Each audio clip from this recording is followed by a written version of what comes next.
AM Tamil செய்திகள் உங்களுக்காக உங்களுடன். வணக்கம், நான் சந்திரகலா ஐயப்பன். இன்றைய தலைப்புச் செய்திகள்.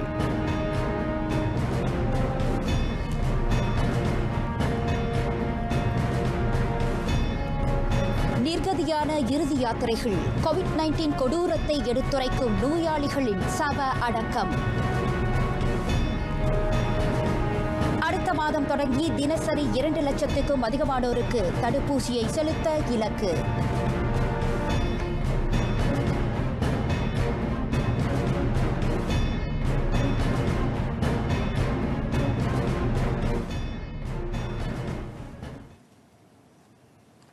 நாட்டில் தொடர்ந்து 2வது நாளாக 6000க்கும் குறைவான தினசரி தொற்று எண்ணிக்கை பதிவானது. இன்று 5556 பேர் அந்த கொடுந்தொற்றால் பாதிக்கப்பட்டுள்ளனர். 76 பேர் அந்த கொள்ளை நோய்க்கு பலியாகியிருப்பதாக சுகாதார தலைமை இயக்குநர் தான் ஸ்ரீ டாக்டர் நோரிஷாம் அப்துல்லா தெரிவித்தார்.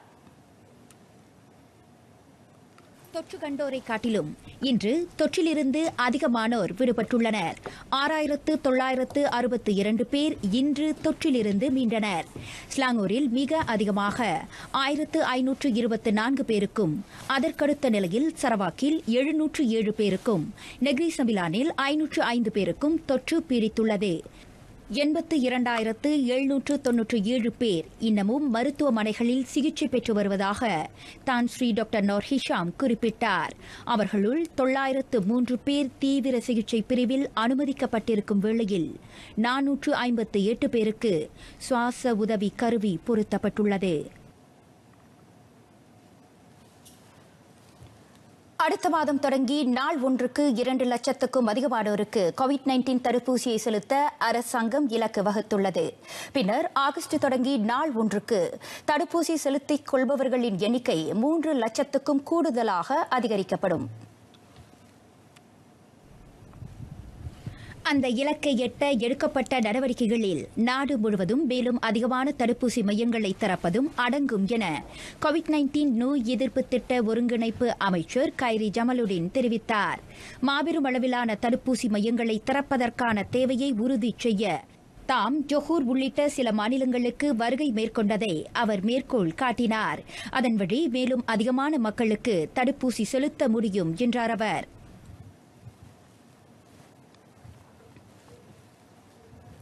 நேற்று வரையில் முழுமையாக 2 மருந்தளவு COVID-19 தடுப்பூசியை செலுத்திக் கொண்டவர்களின் எண்ணிக்கை 11,35,157 எட்டியது.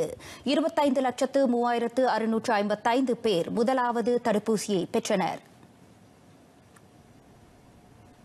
இதுவரை 5 மாநிலங்கள் மிக அதிகமாக 2 மருந்தளவு தடுப்பூசிகளை முழுமையாக பெற்றுக் கொண்டதாக சுகாதார அமைச்சர் டத்துஸ்ரீ டாக்டர் அட்ஹம் பாபா தெரிவித்தார். அவற்றில் ஸ்லாங்கூரில் 1,45,973 தடுப்பூசிகளும், சரவாக்கில் 1,19,459 தடுப்பூசிகளும், பேராக்கில் 1,05,546 தடுப்பூசிகளும், கோலாலம்பூரில் 1,04,742 தடுப்பூசிகளும், ஜொஹூரில் 98,996 தடுப்பூசிகளும் போடப்பட்டுள்ளன. நேற்று வரையில் 52.5 விழுக்காட்டினர், அதாவது 1,27,43,918 பேர் தடுப்பூசிக்கு பதிந்து கொண்டனர். மிக அதிகமாக ஸ்லாங்கூரில் 33,63,091 பேர் பதிந்து கொண்டனர். இதனிடையே அரசு மலேசிய போலீஸ் படையின் 91,317 அதிகாரிகள் 2 மருந்தளவு COVID-19 தடுப்பூசிகளையும் பூர்த்தி செய்துள்ளனர். ஏனைய 23,179 போலீஸ் அதிகாரிகள் தடுப்பூசிகளை செலுத்திக் கொள்ள உள்ளதாக புகேட் அமான் நிர்வாகத்துறையின் இயக்குநர் டத்தோ ரம்லி டேன் தெரிவித்தார்.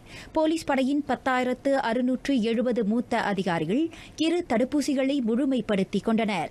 859 அதிகாரிகள் முதல் தடுப்பூசியை பெற்றுள்ள நிலையில் 1566 அதிகாரிகளுக்கு இன்னும் தடுப்பூசிகள் செலுத்தப்படவில்லை. போலீஸ் படையில் 1,14,496 அதிகாரிகளும் உறுப்பினர்களும் உள்ளனர். ஸ்லாங்கூரில் COVID-19 தடுப்பூசியை இருப்பது குறித்து மாநில ஆட்சியாளர் சுல்தான் ஷரஃபுடீன் இட்ரிஷா கவலை தெரிவித்துள்ளார். தடுப்பூசி பற்றி அத்தகையோர் பரப்பும் எதிர்மறை கருத்துகளில் மக்கள் எளிதில் கவரப்படக்கூடாது என அவர் வலியுறுத்தினார். கோவிட்-19 பெருந்தொற்றிலிருந்து மக்களின் உயிரை காக்கும் ஆற்றலை தடுப்பூசி கொண்டுள்ளது என ஸ்லாங்கூர் ஆட்சியாளர் நம்பிக்கை தெரிவித்திருப்பதை அவரது தனிப்பட்ட செயலாளர் டத்தோ முகமது முனிர்பானி அறிக்கை வழி உறுதிப்படுத்தினார். கோவிட்-19 தடுப்பூசியை செலுத்திக் கொள்ள தொடர்ந்து பிடிவாதமாக மறுத்து வரும் மக்கள் அல்லது நபர்கள் போக்கை மாநில ஆட்சியாளர் சாடினார். அவர்களின் அத்தகைய போக்கினால் ஆண்டு இறுதி வாக்கில் நோய் எதிர்ப்பு சக்தி கொண்ட சமுதாயத்தை உருவாக்கும் அரசாங்கத்தின் இலக்கு பாதிக்கப்படலாம். அதே சமயம் நாட்டில் பரவி வரும் தொற்று நெருக்கடிக்கு இட்டுச் செல்லலாம் என்பதை அவர் சுட்டிக்காட்டினார். ஸ்லாங்கூரில் தொடர்ந்து அதிகரித்து வரும் தினசரி தொற்று சம்பவங்களும் மரணங்களும் அச்சத்தை ஏற்படுத்துவதாக சுல்தான் ஷராஃபுடின் இட்ரிஸ் ஷா குறிப்பிட்டார். அன்புக்குரியவர்களின் முகத்தை இறுதியில் ஒருமுறையாவது பார்த்துவிட வேண்டும் என்பது அனைவரின் எதிர்பார்ப்பு. ஆனால் அதற்கு கூட கோவிட்-19 கொள்ளை நோய் இடமளிக்கவில்லை என்பதுதான் இழப்பை காட்டிலும் பெரும் துன்பமாகும். கோவிட்-19 நாம் நினைப்பதை காட்டிலும் மோசமானது. யாரும் செல்ல அச்சமுறும் இடத்துக்கு சென்று கள நடவடிக்கைகளை துணிச்சலுடன் கண்டறிந்து நம் கண்முன் கொண்டு வருகிறார் நம் செய்தியாளர் தேன்மொழி முனியாண்டி.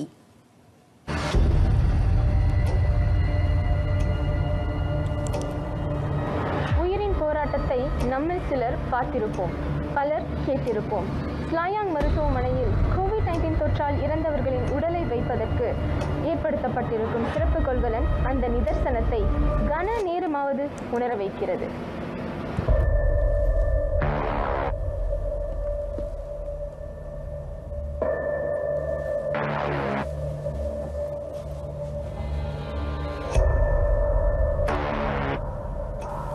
ஸ்லாங்கூரில் சுங்கைபுலோ மருத்துவமனைக்கு அடுத்து ஸ்லாயாங் மருத்துவமனையும் கோவிட்-19 தொற்றால் இறந்தோரின் உடல்களை வைக்க சிறப்பு கொள்கலனை பயன்படுத்தும் கட்டாய நிலைக்கு தள்ளப்பட்டிருக்கிறது.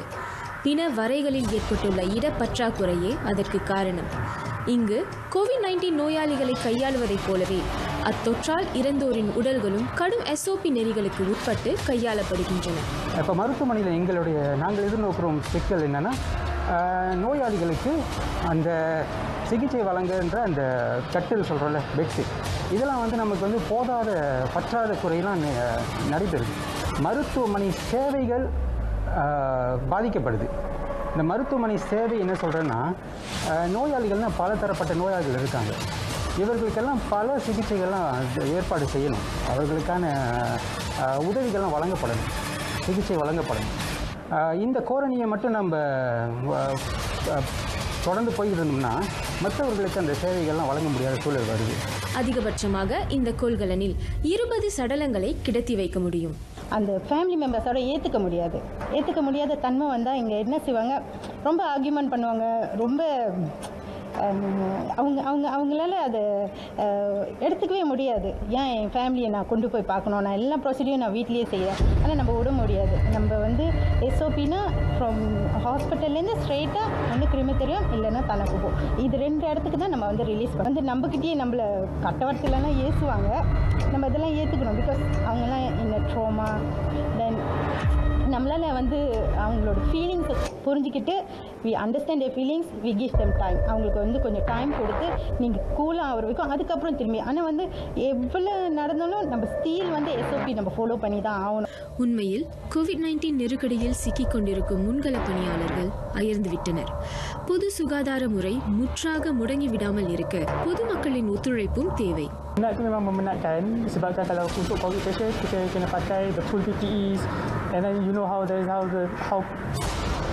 panas di dalam tu sampai sweating, but then we have to do our work. It's our memang kerja kita, tugas kita as a frontliners. That memang kita perlu berkorban lah. Nasihat saya lah kepada semua penonton, ikut SOP yang ditetapkan, pakailah face mask, jaga penjarakan sosial dan basuh tangan. All the hygiene lah, hand hygiene everything. Kita jaga kita lah. மக்கள் SOP நெறிகளை பின்பற்றுவதில் அலட்சியம் காட்டினால் ஏனைய மருத்துவமனைகளிலும் இத்தகைய சிறப்பு கொள்கலன்களை தொடர்ந்து வைக்க வேண்டியிருக்கும். நாட்டில் கோவிட்-19 பாதிப்பின் உண்மை நிலை இது. தொற்று பரவலுக்கு நாமே காரணமாகிவிட வேண்டாம். RTM தமிழ் செய்திக்காக தேன்மொழி முனியாண்டி.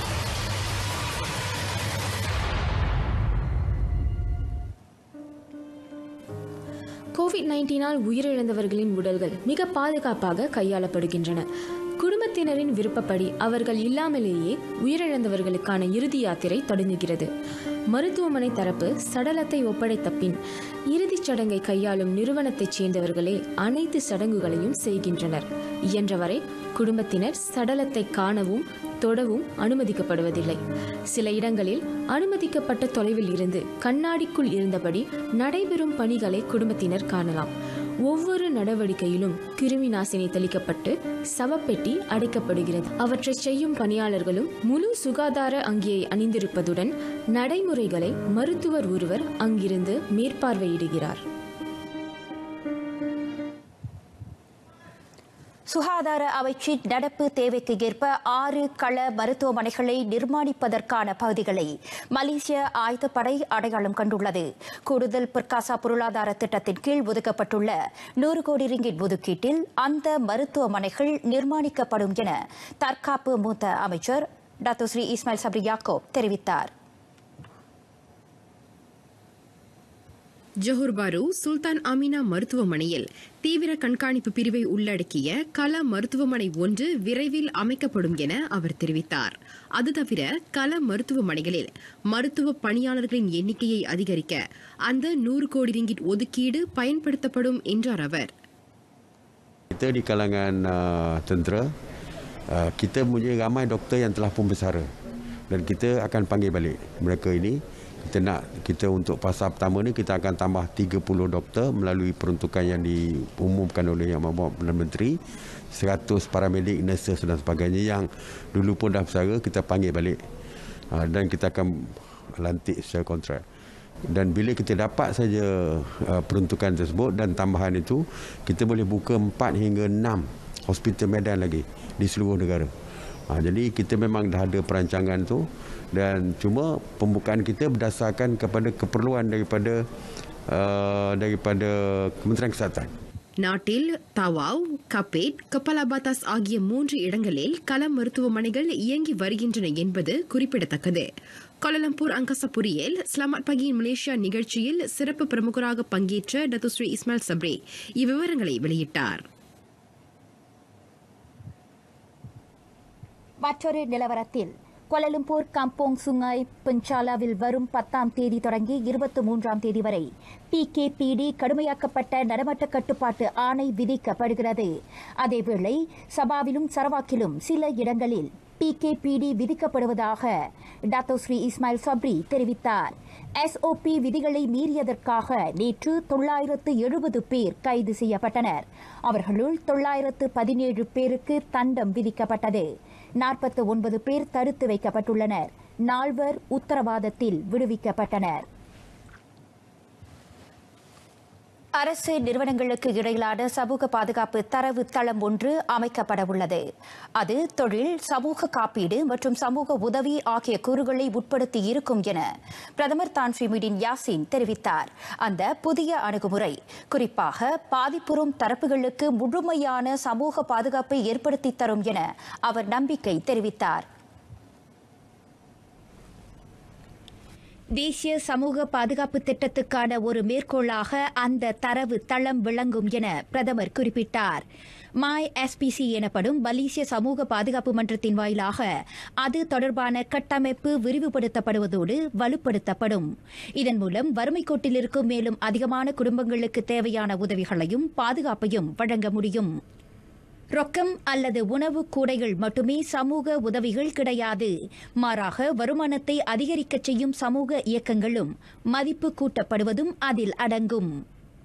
தமது ஃபேஸ்புக் பக்கத்தில் தான் ஸ்ரீ முஹிடின் யாசின் இவ்வாறு குறிப்பிட்டுள்ளார்.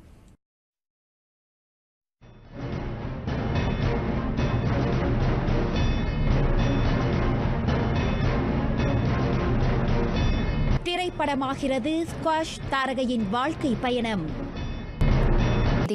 அடுத்த ஆண்டு வாக்கில் அனைத்து அரசாங்க சேவைகளுக்கும் மை டிஜிட்டல் திட்டத்தின் கீழ் ரொக்கமில்லா கட்டண முறையை அமல்படுத்த நிதி அமைச்சு உத்தேசித்துள்ளது. இந்நடவடிக்கையின் மூலம் பாதுகாப்பான முறையில் கட்டணங்களை வசூலிப்பதோடு பரிமாற்றங்கள் குறித்த தகவல்களை எளிதாக பகிர முடியும் என அமைச்சர் தங்கு டாக்டர் ஸ்ரீ ஜஃப்ருல் தங்கு அப்துல் அசீஸ் கூறினார். ரொக்கமில்லா கட்டண முறை ஊழலை தடுப்பதற்கான முயற்சிகளை மேம்படுத்துவதோடு சிறந்த ஒருங்கிணைப்பை ஏற்படுத்தவும் துணை புரியும் என தங்கு டத்தோஸ்ரீ ஜஃப்ருல் நம்பிக்கை தெரிவித்தார். கடந்த ஆண்டு இறுதி வரையில் அரசாங்க சேவைகளுக்கான கட்டணங்களில் 60 விழுக்காடு மின்னியல் முறையின் கீழ் வசூலிக்கப்பட்டதை அவர் சுட்டிக்காட்டினார். தொழில்நுட்ப நிலையில் வளர்ச்சியடைந்த பொருளாதார நாடாக மலேசியாவை உருவாக்க மை டிஜிட்டல் திட்டம் வழிகோலும் என்றார் அவர். 2021 ஆண்டின் இவ்வாண்டுக்கான மலேசிய கணக்காய்வாளர் கழக மாநாட்டை மெய்நிகர் வாயிலாக தொடக்கி வைத்து தங்கு டத்தோஸ்ரீ ஜஃப்ருல் இவ்வாறு உரையாற்றினார். பிரிஹாத்தின் சிறப்பு உதவி திட்டத்தின் கீழ் 10 லட்சம் குறு சிறு நடுத்தர வணிகங்களுக்கு 508 கோடி ரிங்கிட் நிதி பகிர்ந்தளிக்கப்பட்டுள்ளது. சுமார் 10 லட்சம் வணிகங்கள் அதனால் பலனடைந்திருப்பதாக தங்கு டத்தோஸ்ரீ ஜஃப்ருல் இவ்வேளையில் தெரிவித்தார். 3வது முறையாக செயலாக்கப்பட்டுள்ள நடமாட்ட கட்டுப்பாட்டு ஆணையால் கடும் பொருளாதார பாதிப்புக்கு இலக்காகி இருக்கும் சிறு நடுத்தர தொழில் முனைவர்களின் சுமையை குறைக்க அந்நிதி உதவும் என அரசாங்கம் நம்புவதாக அவர் தெரிவித்தார்.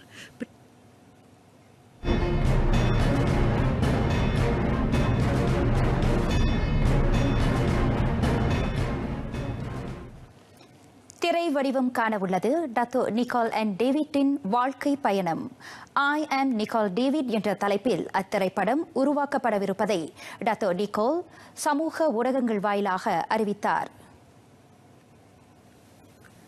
ஸ்குவாஷ் உலகில் முடிசூடா அரசியாக விளங்கும் அவர் அவ்விளையாட்டில் சாதிப்பதற்கு முன்னர் முட்கள் நிறைந்த பல சவால்களை கடந்து வந்துள்ளார். தம்மை பற்றிய அத்திரைப்படம் சாதிக்க துடிக்கும் உள்ளங்களுக்கு ஓர் ஊக்குவிப்பாக அமையும் என டத்தோ நிக்கோல் நம்பிக்கை தெரிவித்தார். 37 வயதான அவர் சுமார் 8 ஆண்டுகளாக உலக வெற்றியாளர் பட்டத்தை தன்வசப்படுத்திக் கொண்டிருந்தார் என்பது குறிப்பிடத்தக்கது. அதனைத் தவிர்த்து உலக தரவரிசையில் முதல் நிலையை 108 மாதங்களாக தொடர்ந்து தக்க வைத்துக் கொண்ட முதல் ஸ்குவாஷி வீராங்கனை என்ற சாதனையையும் அவர் படைத்துள்ளார். மேலும் 151 மாதங்களுக்கு முதல் 10 நிலைகளை வகித்த டத்தோ நிக்கோல் முதல் வீராங்கனை என்ற பெருமையும் அவரே சாரும். ஐ ஆம் நிக்கோல் டேவிட் என்ற திரைப்படத்தை ACE பிக்சர்ஸ் என்டர்டெயின்மெண்ட் நிறுவனம் தயாரிக்க உள்ளது. பேரரசர் அல் சுல்தான் அப்துல்லா ரியாயத்துடின் அல் முஸ்தபா பில்லா ஷா நேற்று காலமான தேசிய ஹாக்கி மகளிர் அணியின் முன்னாள் பயிற்றுநர் வில்லியம் ஃபெடலிஸின் குடும்பத்தினருக்கு இரங்கலை தெரிவித்துக் கொண்டார். நாட்டின் விளையாட்டுத் துறைக்கு வில்லியம் ஃபெடலிஸ் ஆற்றிய சேவை என்றென்றும் போற்றுதலுக்குரியது. அவரின் மறைவு குறிப்பாக நாட்டின் ஹாக்கி விளையாட்டுத் துறைக்கு பேரிழப்பு என மாமன்னர் குறிப்பிட்டார். 60ஆம் 70ஆம் ஆண்டுகளில் நெகிரி சமிலானின் ஹாக்கி விளையாட்டாளராக மிளர்ந்த வில்லியம் ஃபெடலிஸ் 87வது வயதில் நேற்று காலமானார். அவர் தலைமையில் மலேசிய அணி 1983ஆம் ஆண்டு சி விளையாட்டுப் போட்டியில் தங்கமும் கண்டங்களுக்கு இடையிலான ஹாக்கி கிண்ண போட்டியில் வெண்கலப் பதக்கமும் வென்றனர் என்பது குறிப்பிடத்தக்கது.